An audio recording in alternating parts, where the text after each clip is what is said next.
All right. So welcome. My name is Greg Newton of the Bureau of General Services Queer Division. My partner is Donnie Jokum. We co-founded the Bureau in 2012. For those of you who aren't familiar with us, we're a queer bookstore and cultural center. We are housed in New York City's LGBT Community Center. Currently closed due to the pandemic, but we're doing lots of online events like this one. So thank you to everyone who's signed in and joining us for this event. And you can check out more future events if you go to our website, bgsqd.com. And as you'll see in the chat function, we now have an online store. So you can buy tonight's book from the Bureau, which is super exciting. We just launched it this past week. So I'm going to introduce Adrian and our speakers, and we're going to get right to it. If you have any questions, you can share them. You can post them in the chat function, and Donnie and I will read them to our presenters when we're ready for the Q&A at the end. So let's get started.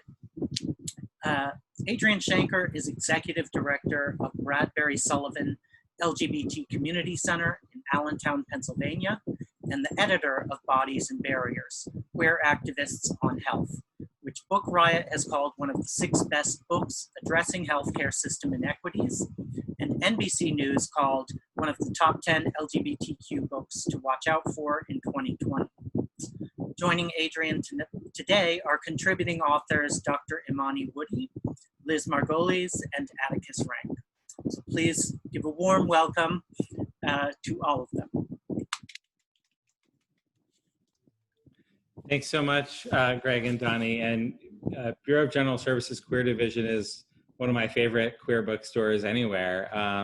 Actually, I would just say one of my favorite bookstores because the thing I really love about it is that in addition to being a bookstore, you're really a cultural producer for the queer community in New York. And as someone that lives, 2 hours away from New York City, I look to your events and get excited and figure out what books I'm going to read. And so I really appreciate what you do all the time and that you're doing some virtual programs today. Before introducing Atticus and Liz and Imani, I want to say that we were planning to have one more contributing author join us, Laura Jacobs, and they're not feeling well and unfortunately are not able to join us tonight. But they have an amazing chapter in this book. So I hope that you'll all read it after the fact and learn from Laura's really passionate writing and compelling story, which they share in the book. I'll start just with a little bit from the introduction to the book, and then I'll introduce my fellow guests today. So I put this book together, Bodies and Barriers, Queer Activists on Health, because I had a really negative experience that I'll tell you about in a minute with one of my doctors, not a doctor I see anymore. And at the same time, around the same time, I was finishing a graduate program in LGBT health policy, and I couldn't believe how little literature was published that was actually telling our own authentic stories. So this is a collection of essays by LGBTQ activists, some of whom are also healthcare professionals, but everyone writes from the perspective of an LGBTQ person sharing our own experiences. And that's what's different about this book, is that it's about our own community speaking up for our own health equity needs. So I'll read a little bit from the introduction. I'm a full-time queer activist leading an LGBT community-based nonprofit with a focus on health equity, and it happened to me too. By it, I mean a negative experience with a healthcare professional because of my queer identity. I made an appointment with a dermatologist for a baseline screening for skin cancer, but at every turn, the doctor's well-intentioned team made me question if I should be there at all.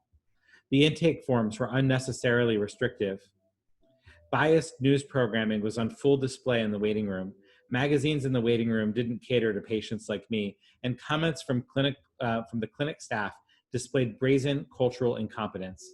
I didn't go back for the doctor-recommended follow-up. I'm privileged with health insurance, access to private transportation, and ability to take time away from my job to drive a distance for a medical appointment. So I was able to find a new LGBT inclusive dermatologist an hour away. But for many other LGBT people, the geographic barrier to accessing culturally appropriate care from a specialist might be too great a barrier to overcome. Throughout our lives, LGBT people have experienced unique structural barriers to care that lead to higher behavioral risks for numerous sexually transmitted and chronic diseases. When this is compounded with the negative experiences we have in healthcare settings, including outright discrimination, LGBT people experience worse health outcomes than the rest of us. A 14-year-old youth program participant at Whitman Walker Health Clinic in Washington, D.C., shared that wellness is about surviving in a world that wasn't made for you. And that's what LGBT people have been bravely doing for decades. Surviving conversion therapy, surviving family rejection, surviving discrimination. To be sure, not everyone survived, not by a long shot. And no conversation about LGBT health is complete without an acknowledgement of the pain.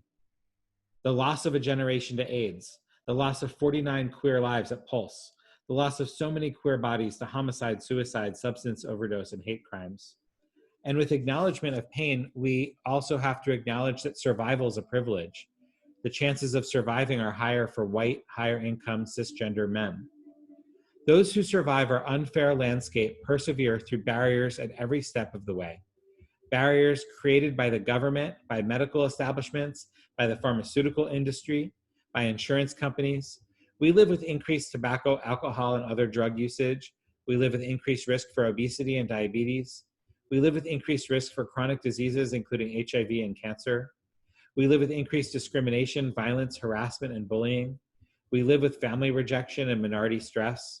And we are demanding that our healthcare systems respond to our lived experiences with culturally appropriate care at all stages of our lives. So that's what this book is about. This is an activist book. It's a book that I hope healthcare professionals will read, but it's really a book about LGBTQ plus activists standing up and saying, without our health, we don't have our lives. We have to demand that when we are trying to access healthcare services or healthcare information, that it's provided in ways that are affirming for bodies like ours. And that the barriers to care that prevent us from accessing the care that we deserve as LGBTQ plus people, that those barriers can be eliminated when we share our stories in methods that are loud enough that even our doctors and our government leaders can hear. So that's what we're going to talk about tonight.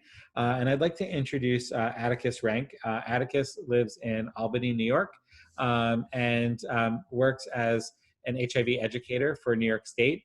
Previously has worked with me actually at the LGBT Center in Allentown, Pennsylvania, and before that worked at an LGBT center in Fort Lauderdale.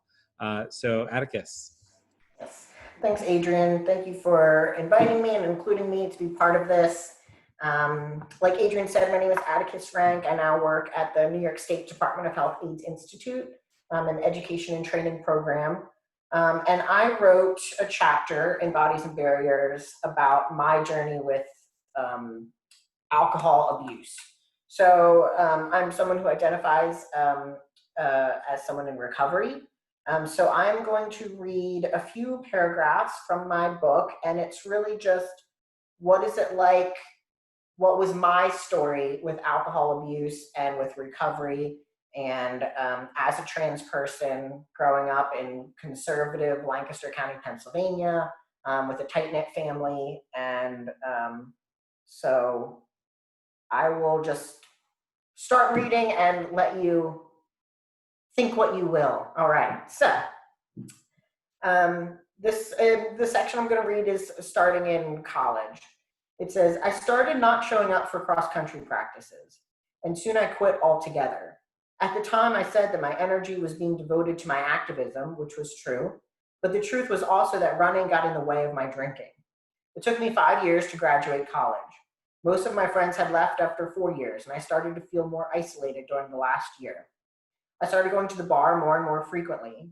I had a job on campus in the LGBT center, and one time I showed up still drunk from the night before.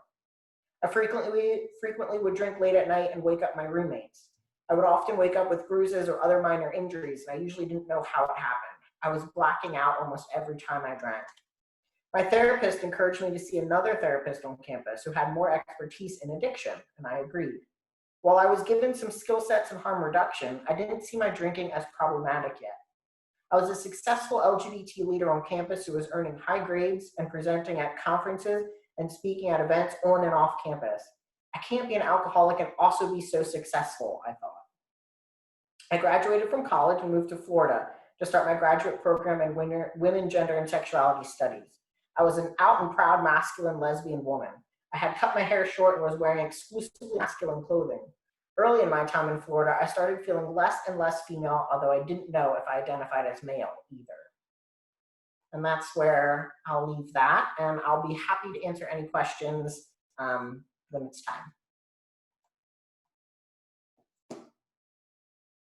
Thanks, Atticus. Next, I'll turn it over to Liz.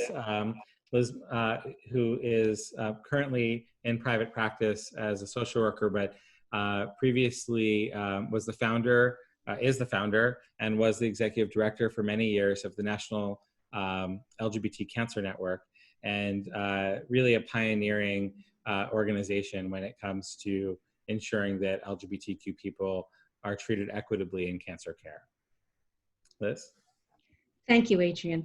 And thank you for being here. I'm going to read parts of my chapter, and it talks about how I came to understand feminist, how psychology was very gendered, and through feminism began to question that, and then use those same kinds of skills later to rethink cancer care. So I will jump around a little. I don't have cancer so far. That is a good thing. But over a 10-year period, I accompanied 4 queer women to the edge of the cancer cliff and then watched them all tumble over it and die. These were not just 4 people I knew and lost. They were 4 of my favorite people on the planet. Adria, Ruth, Joe, and Shirley all died of ovarian cancer in their 50s. During that same decade, 3 other friends were treated for breast cancer. What are the odds of this? Slim, I would have thought, but it turns out that this massive loss is not the product of bum luck or a poor choice of friends on my part. This is what health disparities look like in real life. When I was forced to understand this by falling face first into my grief and rage, I set out to tell the world. I was in my 50s too. Please don't pull out that inaccurate trope that cancer doesn't discriminate. I've heard it way too many times, and I've lost my patience with explaining. Yes, rogue cells are rogue cells, but we cannot tease out the lives of the errant cells from the social conditions in which the whole body lives. The stress and stigma of living as sexual and gender minorities in this culture absolutely contributes to poorer health and increased cancer risks in LGBT people. For example, my community uses tobacco, alcohol, and other drugs at substantially higher rates than the general population, all coping strategies. As a group, lesbians and bisexual women are said to have the densest cluster of breast cancer risks, increased tobacco and alcohol use, lower likelihood for having a biological child before age 30, and higher incidence of obesity. Then, instead of being hypervigilant about cancer screening, LGBT people avoid the healthcare systems due to substantially lower rates of insurance coverage and previous negative experiences in hospitals and doctors' offices. Our cancer rates are dismally low, especially our cancer screening rates are dismally low, especially for transgender and gender nonconforming people. It's highly probable that our community has a higher incidence of cancer given the increased risk factors and decreased screening rates. But since no national cancer registries collect information about sexual orientation or gender identity, we remain buried in the vast data on file. Luckily, a few states like California ask about gender identity in their health surveys, giving us a glimpse of the national picture. And here we see that 14% of lesbians and 17.6% of bisexual women report having had cancer at some point, versus 11.9% of heterosexual women. Once diagnosed with cancer, LGBT people are thrust headlong into the healthcare system, ready or not, and consistently show worse outcomes to treatment, resulting from provider and systemic bias and lack of provider training in LGBT culture and health. The worst outcomes I referenced are not measured by differences in scans or blood work or even mortality. It is wholly possible that the multiple providers who have treated LGBT cancer patients might not know about their dissatisfaction with care. In fact, they might not even know who their LGBT patients were, as the hospital's forms probably didn't ask about sexual orientation or gender identity, and the providers were unlikely to ask directly.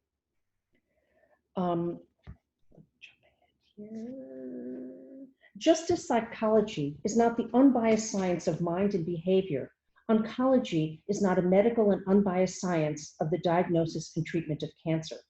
Similar to our process when redefining psychology, when I had to study the standard texts and then hold them up against the data of women's experience in order to understand how cancer is lived by LGBT people, I had to listen carefully to what real queer people told me. My 4 dead friends were all white, Jewish, middle-class lesbians. Their experiences were quite varied, but still that revealed very little about what it means to be gay, trans, a person of color, poor, rural, and/or young, and face cancer treatment in this country. All of our identities determine our cancer experience, and there's great diversity among us. I learned that cancer treatment is profoundly gendered. To claim it is about science and surgery and chemotherapy, all neutral terms, is to miss the gendered environment in which treatment is offered and the impact of treatment on one's felt sense of gender. One's sense of gender also shapes cancer treatment decision-making. Let's look at breast cancer as an extreme example, where treatment nearly always includes surgery. Losing one's breast or breasts, partially or fully, by choice or necessity, can change one's embodiment of gender. For transgender cancer patients, the option of a bilateral mastectomy may be perceived as a gender-affirming surgery. The butch lesbian may welcome the option of smaller breasts, but may not want to be perceived as transgender by going flat. And the young femme-identified patient may choose reconstruction. In nearly no cases are healthcare providers tuned into this gendered aspect of medical decision-making. They are therefore not able to help the patients choose the best surgery for their lives, not just their health. Still, despite pressure from surgeons to elect one of the multiple types of breast reconstruction, more and more sexual minority women choose to go flat. While some prefer to live without breasts, others are willing to do so, rather than have multiple surgeries to construct new breasts, each carrying some risk and longer recoveries. I wonder sometimes what it'll be like for me to have cancer. Will all my professional work and research serve to make my cancer experience less stressful? Is forewarned, forearmed? Will I be bolder in my demands for the respect and care I want from both my providers and the healthcare system? What if I'm forced to choose, as many are, between using the best doctor, who's an asshole, or the young, less experienced queer doctor? What will I do? Most probably, like everyone else, I'll wing it. I'll bumble, I'll cry, I'll be afraid, and I'll forge on, one way or another. I'll lean on my friends for support. I'll be tired. I will be angry. I will experience cancer like I experienced the world, as a woman, as queer, and as white. My experience will be gendered. My experience will be mine. I'd like to say, before passing this back, thank you, before passing this back to Adrian, that the organization that I founded, the National LGBT Cancer Network, has just launched a very large national survey of the experience of LGBT people with cancer. So if you have ever had a cancer diagnosis or you know an LGBT person who has, please send them to our website, which is cancer-network.org. That's the National LGBT Cancer Network at cancer-network.org. We want to hear all of your voices. Thank you. Thank you, Liz. Would you put a link to the website in the chat for folks as well? While Laura Jacobs couldn't join us today, I want to read a little bit from their chapter because the story is just so compelling. And then we'll move to Imani Woody after that. This book is really designed to take readers on a journey through LGBTQ lives. So it starts with birth and goes through end-of-life care. One of the first chapters is about informed consent for intersex children. One of the last chapters, actually the last chapter, is about bereavement support for for family members of someone who's passed. So it takes us on a journey through the lifespan. And Laura's story starts with this wonderful opening line. Laura is a transgender. Didn't the surgeons do an amazing job? You'd never know, said the specialist to the intern as I sat fully clothed on the exam table. I heard the sanitary paper crinkle as my legs dangled over the edge, awkwardly childlike. Every trans-identified person I've ever met has experienced it, a medical interaction during which we felt fetishized or insulted, when a provider used insensitive or inappropriate language, where a professional pried for information not relevant to the clinical issue. Rather than encouraging a bond, these moments only amplified the resistance. My sleep had progressed from poor to worse. I spun in the bed, drifting into the beginnings of sleep, but then never falling further, or maybe waking abruptly and being unable to fall asleep again. The ragged, inconsistent rest I did get was hardly enough. Each day I swam through the fog, barely alert. My work suffered, and I had little energy to enjoy life. I began seeing Dr. B, an ear, nose, and throat doctor and sleep specialist, several months earlier to evaluate allergies, medication side effects, environmental issues, diet, stress, or anything else. We determined that the adenoid and terminate membranes inside my sinuses were swollen and possibly had been for some time. My tonsils were also inflamed. As a result, my breathing was uneven. I sniffled and struggled to get enough oxygen. The airflow interrupted by enlarged tissue shrinking the passages. Minor surgery was scheduled for a month or two ahead, would open the airway. But we were there for a pre-surgical consult, and never in any of our visits had I ever been undressed. I wanted to list the annoyances as my consciousness spun. No one is a transgender. We are transgender people, beings who, for a quirk of biology, spirituality, or a yearning to explore the human experience through the lens of gender, felt the desire or need to live in a way other than how we were born. Some of us have altered our bodies, others not. We each have thought at length about how to define our identities, and our language choices are deeply personal, intended to reflect our nuanced understanding of ourselves. We are also not a monolithic group solely defined by our genders, but a diverse set of individuals for whom gender is just one of the many facets of who we are. A simple question about what terminology was best would have been appreciated. The confrontational activist in me was incensed. How dare she? You haven't seen anywhere touched by the surgeons. Show me yours and I'll show you mine, I wanted to say. I felt pressured to educate, to make clear her ignorance so as to aid her next trans client and to shame her before the intern. Instead, I said nothing, startled and afraid of being seen as hostile by someone who would soon wield a knife inside my throat. Stories like this do not build trust. Dr. B and all the other providers reading this, we know you want your clients to feel welcome to get the best possible care. We don't expect you to be experts on transgender issues. We don't need you to be experts on transgender issues. But rather than projecting what you know or think you know, be present with the individuals in front of you. Ask what terms we prefer. Ask if you can ask about our bodies. Create an atmosphere of respect, making clear you're empathetic and honor our boundaries. Don't mention your second cousin whose child has a trans peer in class. None of us care, and it comes across as a thin attempt to claim a familiarity you haven't earned. And if it's not relevant, keep your prying eyes to yourself. Satisfy your curiosity on the internet, just like everyone else. That is what we need. Laura is also the board chair of Cal and Lord LGBT Health Center in New York City and lives in New York State. So I'd like to turn this over to Imani Woody. Imani is a fierce activist in DC who has done work with lots of different organizations, including AARP and I believe SAGE, and is currently the director of Mary's House for Older Adults. Thanks, Adrian. Thank you, Greg and Donnie. I'm so happy to be here to be a part of this wonderful book of health about activists and my tribe. So as Adrian mentioned, I am the CEO of Mary's House for Older Adults, but I'm also the founder of Mary's House for Older Adults, which is housing for older adults that specifically is welcoming and affirming for LGBTQ, SGL, same gender loving people.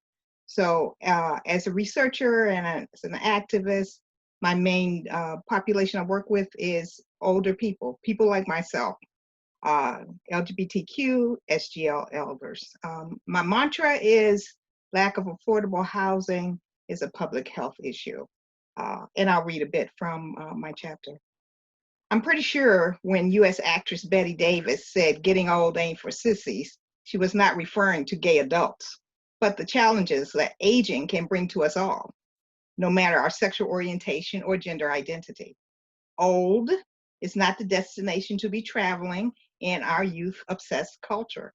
The politics of age have made growing old with maladies almost criminal, something we are not ready to cop to, therefore making many of us invisible. I remember recently when my then 78-year-old stepmother asked me, who was I calling old? As I referred to her and some of her peers as old. Getting there, old age can be particularly challenging for lesbian, gay, bisexual, transgender, queer, and same-gender loving baby boomers, those of us born 1946 to 1964, and older adults born during the silent generation, 1925 to 1945. We all have heard that 50 is the new 40 and disrupt aging, as if living to be 50 years old and getting older are not only biological markers of the human species, but gifts. Ageism is hardwired into our institutional systems and can systematically attack from the inside, internalized ageism, and out. Ageism is insidious and can be mean-spirited. It can cripple one's self-esteem and limit access to housing, social services, and societal integration. If you have lived to be in your 5th decade, you have probably experienced ageism. If you're an older woman, you probably began to experience it in your 40s. If you are an older gay male, ageism may have knocked on your door in your 30s. Ageism, like racism, sexism, and heterosexism, systematically regulates people toward the back of the bus. In 1969, Robert Butler, MD, coined the word ageism. He noted that ageism can be seen as a systematic stereotyping of and discrimination against people because they are old, just as racism and sexism accomplished this with skin color and gender. Ageism is so prevalent that many older LGBTQ SGL folks are going back into the closet because being gay and being old is just too hard. One older lesbian elder cited her experiences this way. Well, I would say that getting older in this country is difficult because we have no reverence for the elderly, which is not true in a lot of cultures. So when you add another stigma to it now, not only am I old, I'm an old African-American female, and females in this country, at least in my experience, has been that you don't enjoy the same reverence as males do. And then when you add African-American to that, it's even less. So now I'm already down pretty far. And then when you add being a lesbian to that, that puts you in the toilet. That's from a 67-year-old African-American lesbian woman.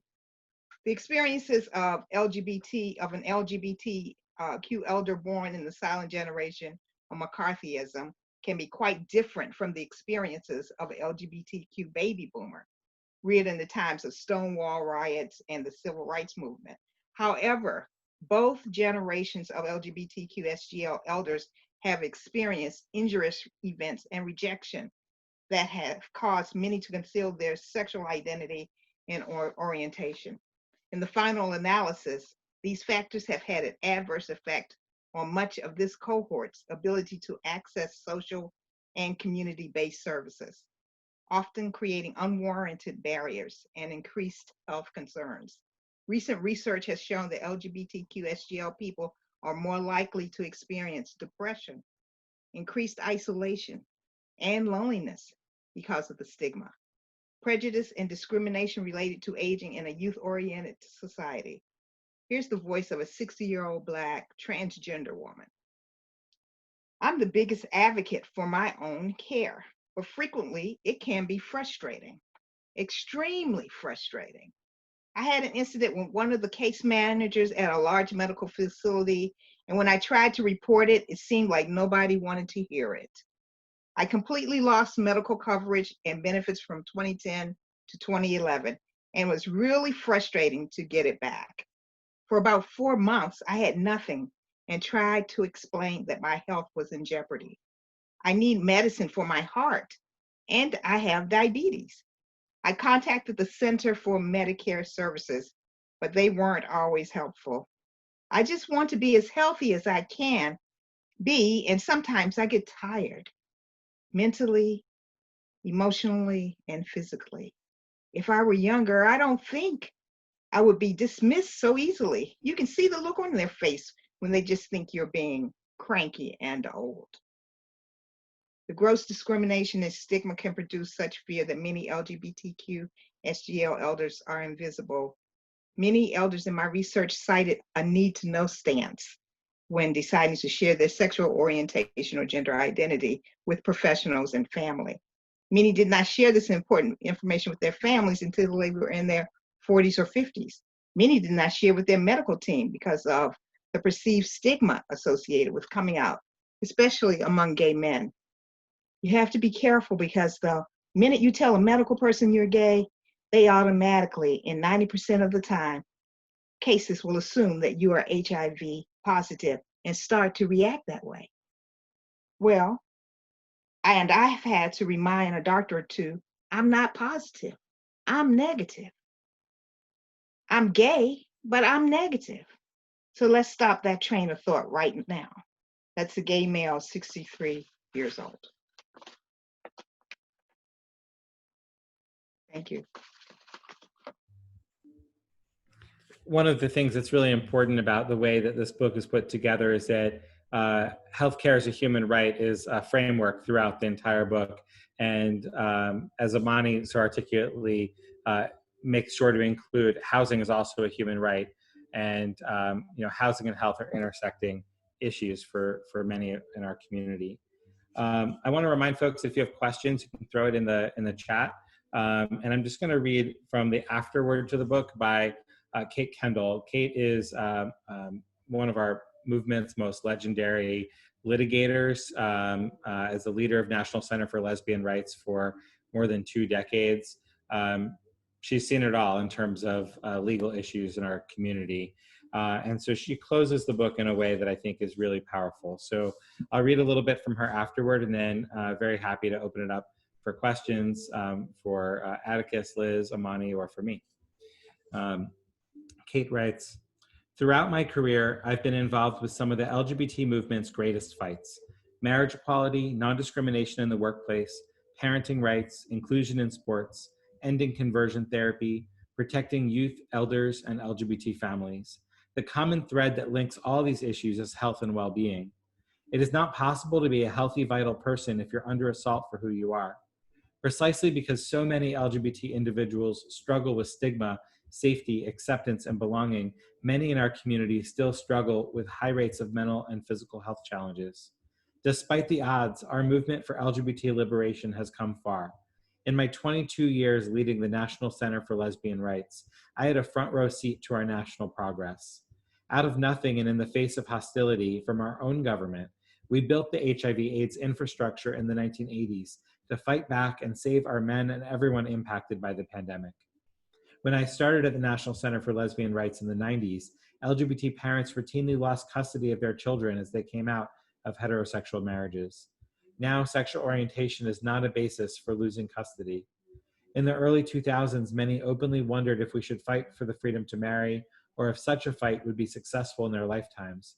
In 2015, we won marriage nationwide at the Supreme Court. We've come a long way from the time when LGBT people were dying left and right from a treatable virus to witnessing some of those early AIDS activists marrying longtime partners. But the LGBT community still experiences open hostility and disregard from healthcare professionals.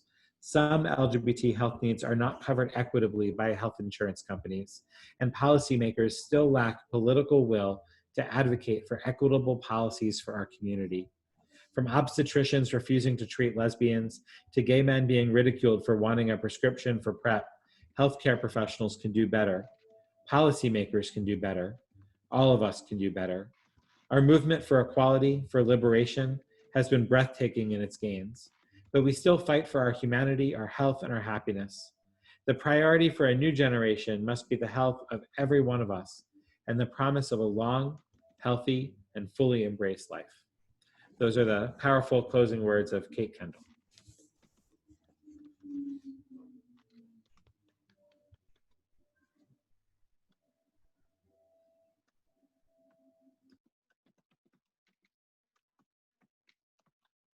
And we're happy to answer any questions if there are any. And if there aren't questions, then I'll pose some questions to Atticus, Liz, and Imani as well. I'll start with a question, and then if it was someone. It sounded like someone was unmuting. Okay, well, I'll start with a question, and if you have a question, you can either type it into the chat or you can write in the chat that you would like to ask a question verbally, and then we can make sure that we do that. I'll start with a question for Atticus. Atticus, you talk in your chapter about the experience of experiencing addiction as kind of tied together with your coming out journey. And I'm wondering if you can speak a little bit to, your thoughts about being accepted and embraced as who you are, and how that also, speaks to addiction and recovery as well. Yeah, it was like I came out first as a lesbian when I was 17, 18. And I didn't actually really get to come out so much as I was just really bad at hiding it, and was literally caught kissing my girlfriend in a closet, no less. And I guess it was sort of like, well, cat's out of the bag. Didn't even know, I didn't even really realize that I was like a lesbian until it was sort of like everyone was telling me I was. I was like, oh, I guess. And then the addiction really started after a traumatic event when I was in college. I was sexually assaulted, and it was like I had drank before that, but then it really just kind of spiraled after that. And then, I had been seeing a counselor and going to therapy, and it was really helpful. But it wasn't until I was in grad school and coming to terms with coming out as a guy that it was like the alcohol was really interfering with like my day-to-day life. Like it just got worse and worse and worse and worse. So it was kind of coming to a head. And my therapist, so I had a new therapist at the time, was concerned about my alcohol. But at the same time, so they say in how it worked at the time was that I needed a letter to start my hormone replacement therapy from a therapist to like diagnose me as having gender identity disorder so that I could get this hormones. And so, but she was concerned about my alcohol. But at the same time, it was like, I can't get sober unless I'm a guy, but I can't become a guy unless I get sober. It was like this thing where it was like they wanted me to be sober, so I was making like rational choices, but I couldn't get sober unless I was being seen as the guy that I was. So it was this like catch-22. So my therapist let me start transitioning medically, and it was like, it actually got worse again right after that because I was really frustrated because I felt like I was doing everything possible to be seen as the guy that I was, and nobody else was seeing it yet. It was like the world wasn't picking up on that. And that was really frustrating. But it was like a couple months in where I really hit the wall, and it was like, I finally got sober and was like starting to go to AA and like get my stuff together. And it was like, I was also being seen as a guy at that same time. And that's what kind of helped me stay sober. So it was like, it was going hand in hand for me. But like, that's not everybody's story, but that's my story. So it was like really integral to my sobriety to be seen as who I was. I think it's really important that you mentioned that at the end, that it's not everyone's story, it's your story. And if there's a theme that also comes across this book, it's that if you've talked to one LGBT person, you've heard one LGBT person's story. There's 26 authors in this book. We all have very different experiences with care, with health information, with family acceptance, with, all kinds of differences. So one person's story is one person's story, but Atticus, thanks for sharing yours. Yeah. I'll ask a question to Liz. Liz, you share in your chapter kind of about how you got involved in this. And at one point you say, this is what health disparities look like in real life. And first off, I love that line, but also I'm wondering if you can speak more about it, so health disparities can seem clinical or research focused to some people, but to an everyday activist, an activist maybe for healthcare reform or Medicare for all, or an activist just for LGBTQ liberation. Can you talk a little bit more about that idea of health disparities in real life? It's connected to what you're saying about each person's story is unique. But when you begin to see the stories as an aggregate and see a lot of them, then you can see that there are some themes that emerge. And again, not for everybody, but within some groups. And so when my first friend got ovarian cancer, it was shocking and terrible. And she happened to be a lesbian. But as more and more people got diagnosed with cancer, I saw there has to be something here, something where each person is living their life and having their unique diet and exercise and chromosomes and everything. And yet there were some similarities that came across. And the similarities were the health disparities, that we as a group have increased risks as a group, because I do not have personally many of those increased risks for breast cancer. I do not eat a high-fat diet. I don't smoke. I do drink. I did have a biological child, but I was just shy of 40 when he was born, and you have to have a biological child by the age of 30 for it to be protective. But you could see that for many lesbians, we're in a bunch of these groups, and then we don't like to go to the doctor and we'll avoid screening. I mean, nobody wants a colonoscopy. Nobody wants a mammogram. But it's even worse for us because we're going to have forms that don't let us say who we are. People are going to ask if our husband's there. And so we're avoiding those. And then when we get cancer, as I've said, we're like thrust into the system that we've avoided all this time. And there's no time to think about it and make careful decisions. Maybe you get to choose your doctor, assuming you live like I do in New York City. But as I mentioned, we're doing a large survey now. We did a smaller one a few years ago.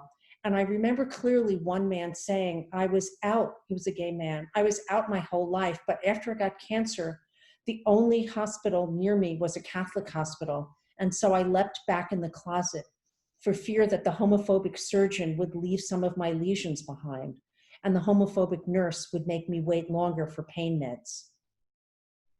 And I just don't think other people who are not part of a minority community, it doesn't have to be LGBT, but it certainly also is, worry about those kinds of things.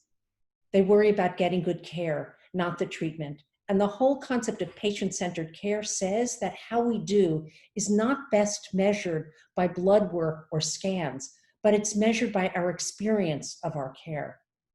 And again, as a group, LGBT people experience far lower satisfaction with the cancer care they got and report poorer health after treatment, regardless of what the doctors would say about how well they're doing. My own experience with the preventative cancer screening with the dermatologist that I mentioned at the beginning of the talk, I remember after that experience, I was so upset, Liz. I called my mom, and my mom is a lesbian, which is has always been a really great thing for me to grow up with, like cultural context in my life. So I remember calling my mom, and she said, "Well, what does it matter? It's a dermatologist. Why do you need a gay dermatologist?" And I was like, I don't need a gay dermatologist. I need a queer affirming dermatologist.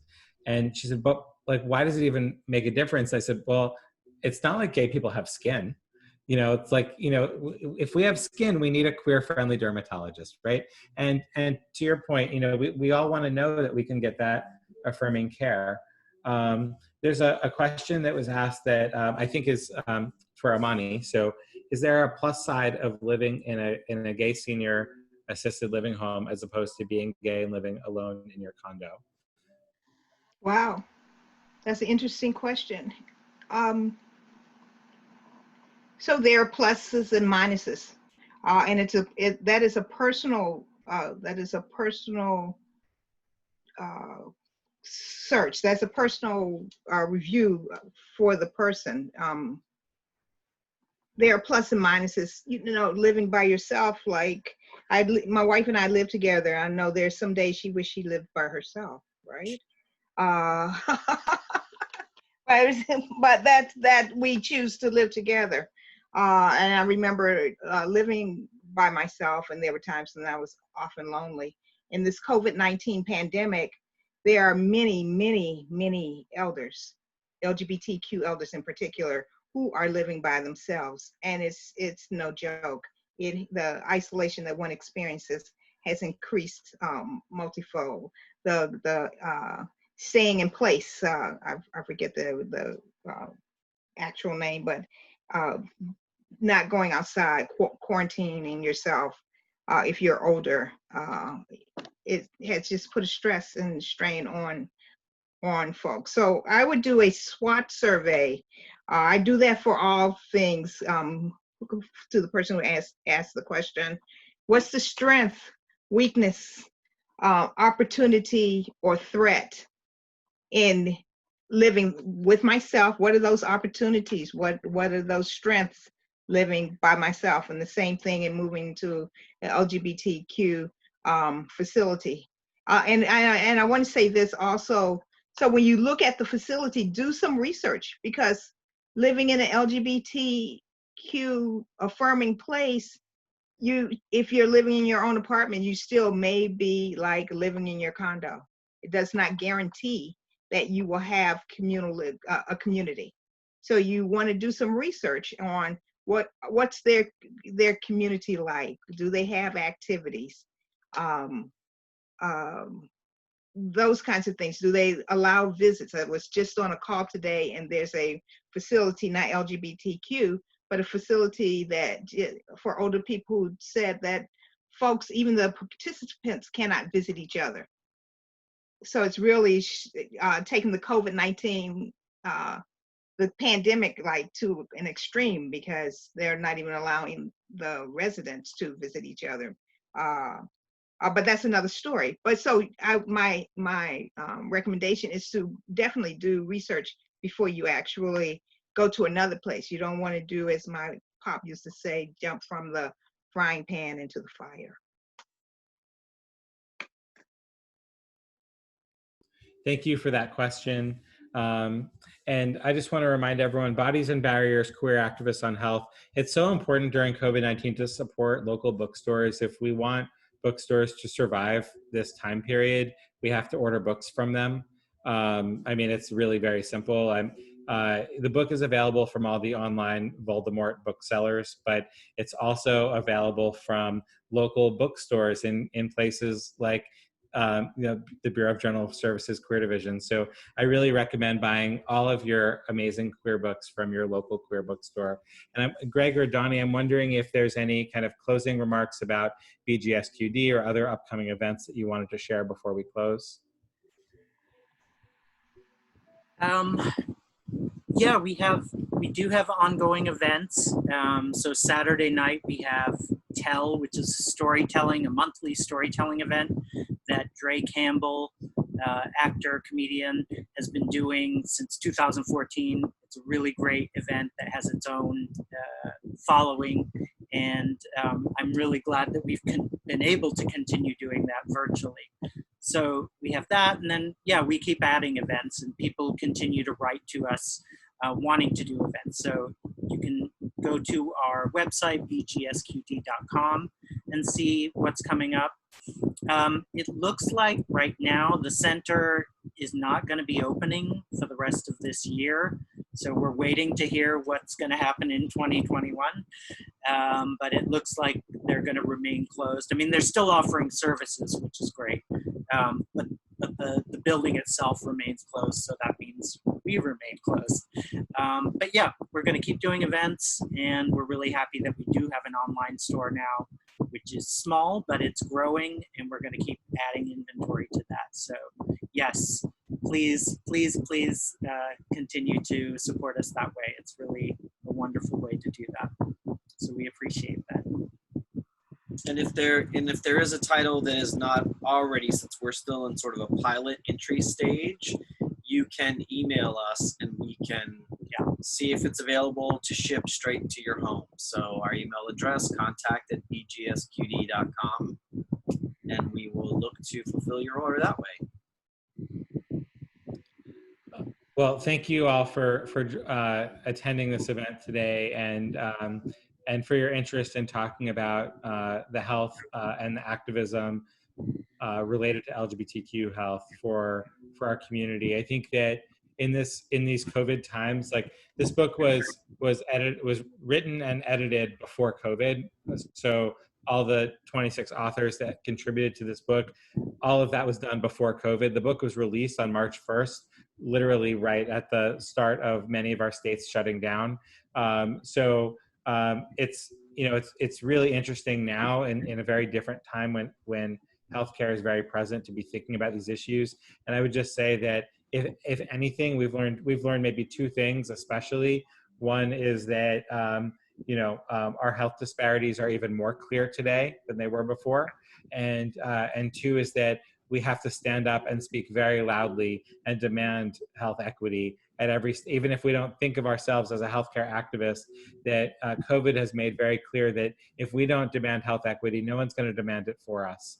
So as a community of LGBTQ plus people, we have to stand up and fight for our health. This book is intended to help people do that. So I really appreciate everybody joining in tonight. And to Atticus, Liz, and Imani, I love your chapters. I read them all the time, and I'm glad to get to hear them from you out loud as well. Thanks for being part of this. Hey, thank you so much. And we'll post this recording on our YouTube channel. So if you know of anyone who wanted to be here and couldn't be here, they can watch the recording there. Thanks so much, everyone. Have a good night. Have a good night. Thank you. Good night. Good night.